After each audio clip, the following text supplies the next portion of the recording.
One of the most common questions I get is how do you move from the US to Thailand?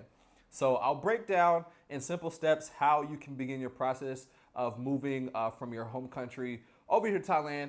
And if you're new to the channel, I'll quickly recap my story of how I ended up over here. But along the way, we'll also cover things like your visa situation, accommodation, and also income, because those are obviously three very important things when it comes down to relocating to any country, especially Thailand. So with that being said, let's go ahead and jump into it. Hi, my name is Isaiah Ashley. I am a digital nomad, digital entrepreneur, and YouTuber, and I've been living in Thailand since October of 2022. And that is when I first began this channel that has now grown to over 18,000 subscribers. So thank you for everyone who has been tuning in since the very beginning. Very much appreciate it. So me wanting to move to Thailand first started a few years back, actually probably about 4 years ago. I would watch other vloggers just show how beautiful Thailand was. And I told myself one day I wanted to at least visit here. Well, after COVID restrictions lifted, I had already sold my business to my younger brother. I was already making money online, and then was the perfect opportunity to just move. So within a 3-week time span, I sold everything I owned, sold everything in my apartment, bought a one-way ticket, and then that's how I ended up here in Thailand. Now, I know everyone's story isn't going to be as kind of crazy as that and last minute. A lot of you are going to be well more thought out when it comes to your move to Thailand. And I'm going to assume right now, if you're watching this video, you're either in one of three places in life. Either one, you're already retired, you're just looking for someone to relocate, your income is stable, whether it's income you're getting from retirement pension, disability, Social Security, Roth IRA, annuities, whatever income you're generating, large savings, and you're just ready to locate, and you're just ready to live the rest of your life somewhere different, somewhere more comfortable, peaceful, whatever it may be, and Thailand is where you set your eyes on. So for you, moving over here, your biggest concern is going to be your visa situation, probably medical, and then accommodation. So that's one category. The next category of person might be someone middle-aged that is just tired of living in the US and you're like, I'm done with this, I want to go somewhere else. For you, it might be a little bit more complicated because if you're in the middle of your life right now, you probably have a home you own, cars, and a lot more things that lock you down to the US versus someone who is at a retirement age. Then category 3 is someone like me. You're young, no marriage, no kids, no nothing that really ties you down to the US. You're making money online and you can just go live anywhere. Or you're just my age and the only difference is you're not making money online, and that's the one category you have to figure it out. So regardless, we'll kind of talk about all those. And so number one, let's talk about the most important thing, which is going to be figuring out your visa situation. So number one, when it comes down to figuring out your visa situation here, is knowing how long you want to live here. So some people want to come live in Thailand for just a few months, 6 months to a year. Okay, there's options for that. And then there are those who are like, no, this is where I'm going to go ahead and this is where the clock will run out at is in Thailand. And so if that's the case, then most of the people in that fall in that category are going to go for what's called a retirement visa. That is not the official term. The official term is actually a non-immigrant type O visa. And that is eligible for people who are 50 years or older. And there's other qualifications. I'm not going to give too much information on that because really you guys should go do your research. And I do recommend whatever visa you guys choose to go for, just use an agency. And you can start by just typing on Google, leveraging Facebook, TikTok to do your research and look for companies that are reputable and have good reviews. But a visa agency is going to make your life a whole lot easier because they're going to do all the paperwork for you. So all that headache of having to fill out paperwork and all the questions you might have, the visa agency will come in, step in, and do all that so you don't have to worry about any of that. You can kind of just pay them, give them the paperwork they need, and they will handle the rest for you. So I 100% recommend using an agency. I'm not going to recommend any specific one on here because one, I'm not getting paid to do that, and also I don't want any liability coming back on me if anything happens with the whole visa situation with you. So I kind of just want to teach you how to fish and what to look for, but yes, your option is going to be pretty much a non-immigrant type of visa, which it gives you 1 year and it is renewable every year. You have a check-in with immigration, report to immigration every 90 days. I don't know the exact cost for that visa, so once again, you have to research, and there's a few more qualifications like income qualifications, so they will require a bank statement, and you guys, once again, when you do the research or talk to an agency, they will tell you the exact requirements for how much money you have to show and all the different paperwork you'll need to make that happen. So for my older people, you're retired, 50 years or older, non-immigrant type O visa, also known pretty much as retirement visa, is your option. Now, another option for anyone of any age, as long as you have the money for it, is the Thailand Elite Visa. And that one is pretty pricey. So this one comes in increments of 5, 10, 15 years, and 20, I believe, as far as the time frame you could purchase this visa for. And it starts at 900,000 baht, which is 25,000 US dollars. So it's a lot. It's a big chunk of change to just give up for the visa situation. Listen, if you got it and you know Thailand is where you want to be, then maybe look into that visa. But the other options, such as a non-immigrant type O or an education visa, are going to be a lot more reasonable as far as a visa option goes. Now, I believe there's a cutoff age for the education visa. I'm not sure what it is. So if you're over 50, you will be going for retirement. If you're under that age, and I forget up to what age, but you can go for the education visa, which if you're someone like me, that is going to be pretty much the most common option that you take, unless you're just going to be someone who does visa runs. The only thing about visa runs is that eventually there will be a cutoff, right? There's only so long or so many times you can do a visa run before immigration stops you and was like, hey, you need the right type of visa. So if you're only coming here for a few months, then I wouldn't really stress over the visa situation. Maybe you initially come in on a tourist visa, which that will give you 60 days, eligible for a 30-day extension. So a total of 90 days you can get with an initial tourist visa. That's 3 months. And then after that, you can do 2 land border runs per calendar year, and that will give you another 4 months, including the 2 visa extensions you can get every time you re-enter. So I mean, that's one per re-entry. So total will give you 4 months. So if you come in on a tourist visa and you do 2 land border runs, then you get a total of, what we say, 4 plus 3, so 7 months total covered. So total of 7 months almost guaranteed for staying in Thailand. But if you want a year, then like I said, you want to go for the non-immigrant education visa is going to be your best option. And that is renewable every 3 months. The price of this visa is really going to range depending on what school you talk to. But I do recommend, once again, going to talking to different visa agencies and just getting different quotes for the visa, because it can really range in price from $2,000 to $2,500 to only $800 initially. So once again, talk to an agency. They're going to be the best to help you in that, the most knowledgeable. Don't just try to, don't be cheap and just watch YouTube videos and think you're going to do it on your own. Could you? Sure. But do I recommend it? No. I recommend just paying them. You'll have way more peace of mind. Now, for both the retirement visa and the education visa, that's something you can do once you get here. So you can initially come here on just a regular entry stamp on arrival. And like I said, that will give you 60 days. And then after that, or while you're here, then you can begin talking to a visa agency to go ahead and get those visas processed. And typically, once the visa starts to be processed, you're good to go, even if they don't complete even if it doesn't get complete within your expiration time. Once you're in there, you're good. You won't have to leave the country. So that is the path I suggest going down.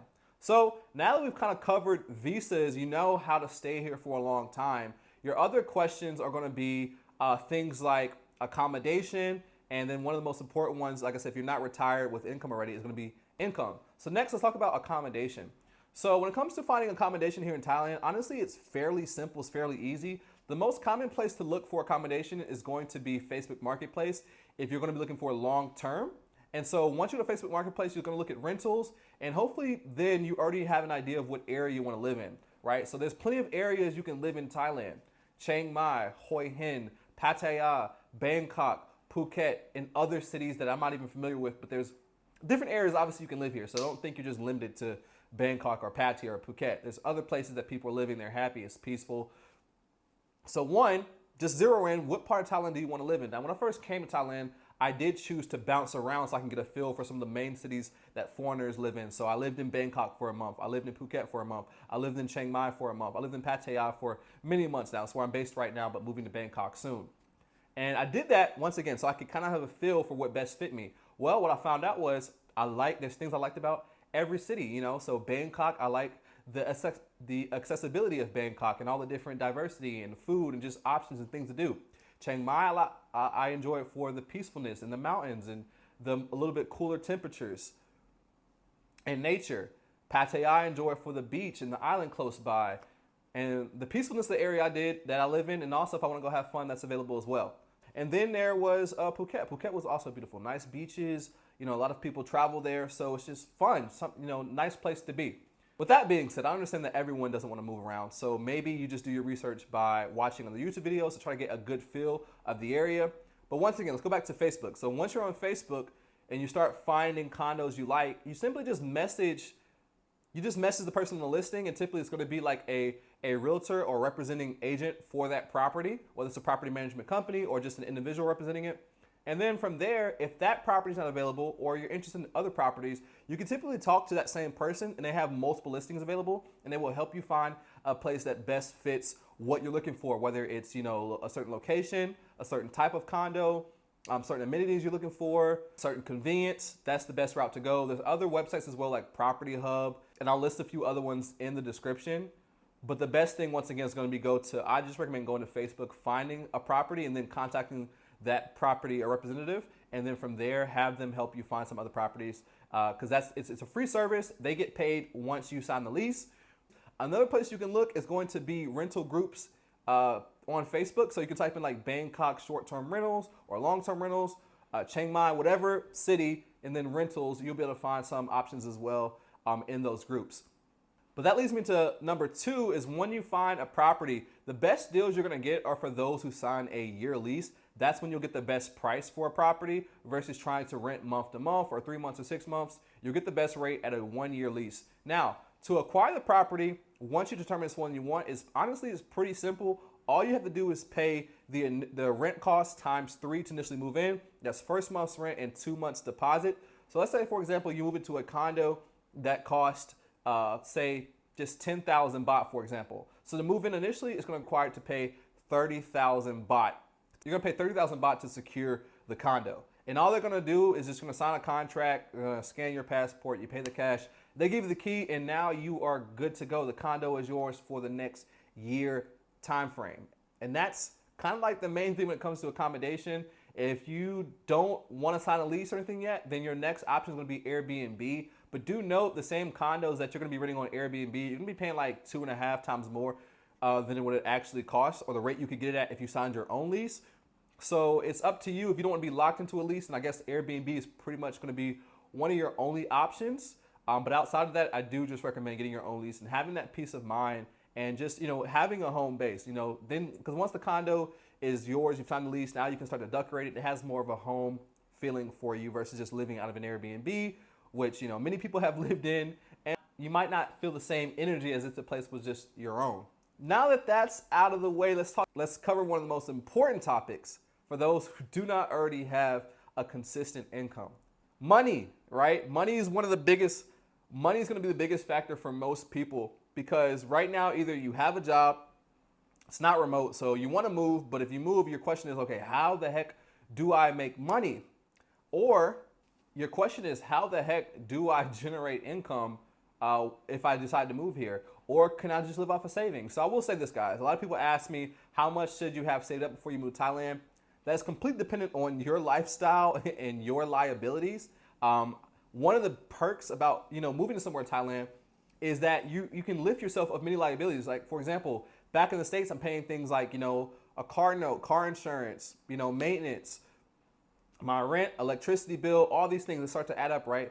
By living here, I no longer have to own a car. So that expense of whatever $100 I'm paying per month is now gone, doesn't exist.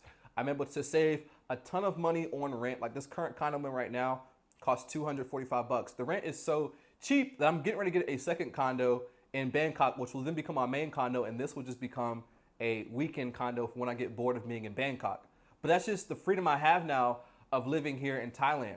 Now, and even both condos combined will cost me less than the rent I was paying in the US. So that's one of the reasons I love it here, but there's so much more I love about Thailand than just the cost of living. I love the people, the culture, the food. It's not just about money here, but obviously that is a big bonus for someone coming from the US, is that you can save a lot of money if you're making US dollars. Now, back to the income part. A lot of people ask me, well, if I move here, can I get a job here? The answer for the most part is no, because the work permit in visa situation is typically something that's going to happen either while you're in the USA and you get recruited by a company that's based in Thailand, and then that's how you get your work permit. But moving here and then trying to get hired is literally not an option. And the most common jobs people are getting out here is teaching jobs. That's a common thing. The pay can really vary depending on what school you're teaching for. But obviously, is becoming a teacher a viable option for everyone? Absolutely not. Your other option is going to be to find a completely remote job that's US based that you can then move over here and still work. Now, the only downside about something like that is the time zone difference. So if your job is like a remote 9 to 5, you're going to be up during basically a third shift time here because you're on, once again, opposite time zone. So if you're okay with that, then go for it. But if not, then that's not going to be a viable option either. So that brings us into number 3 is people like me, which self-proclaimed digital nomads, which we are made up of people who kind of create their own jobs for themselves in many different fields. But we now live in the digital age and there's so many things that could be done remotely. So just to begin to give you guys some ideas of ways money can be made online, I recommend you guys go to a site called Fiverr. So Fiverr.com is a site where you can pretty much hire people to do anything that can be done remotely. And there's obviously an abundance of categories. Now, the reason I'm telling you to go there is not so you can hire someone, but so you can look through the categories and see what services are offered. And that's going to be a great start to just open up your mind and see what type of thing can you do online. Maybe you see a service that you are already skilled at. Maybe you're good. Maybe you do voiceovers. That is a skill that can be done from anywhere in the world. Maybe you do coding. That's something that can be done anywhere. That's something that can be done anywhere in the world. Building websites, consulting, data analytics. I mean, there's literally an enormous amount of categories I could name. Video editing, so forth and so on.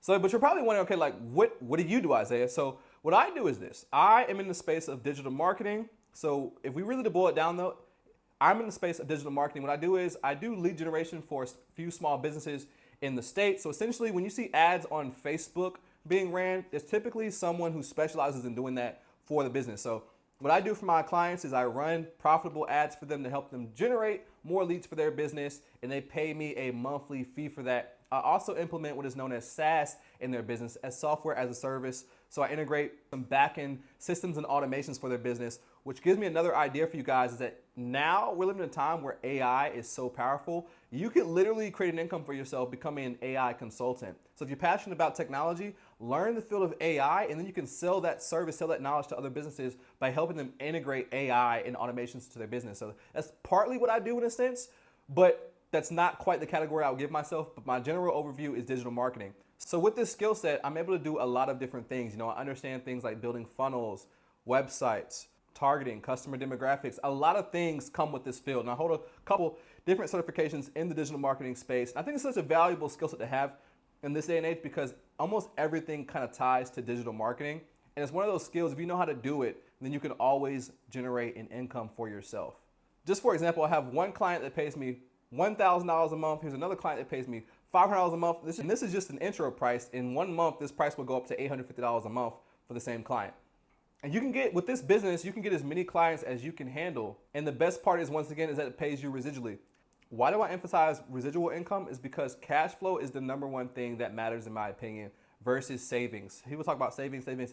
Listen, cash flow is more important than savings. Savings is depleting.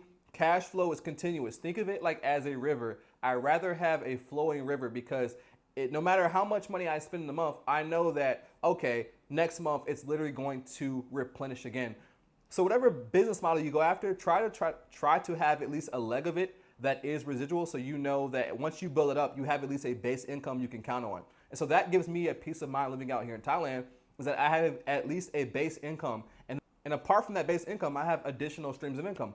For example, this YouTube channel is a stream of income. Now, I don't post as much as I could on YouTube, but on average, YouTube will generate me about an extra $700 to $1,000 a month. And if I put more videos out, I'm sure that could turn into more. Also create digital products. So those things combined, I'm able to comfortably live out here in Thailand and wake up every day and do what I want.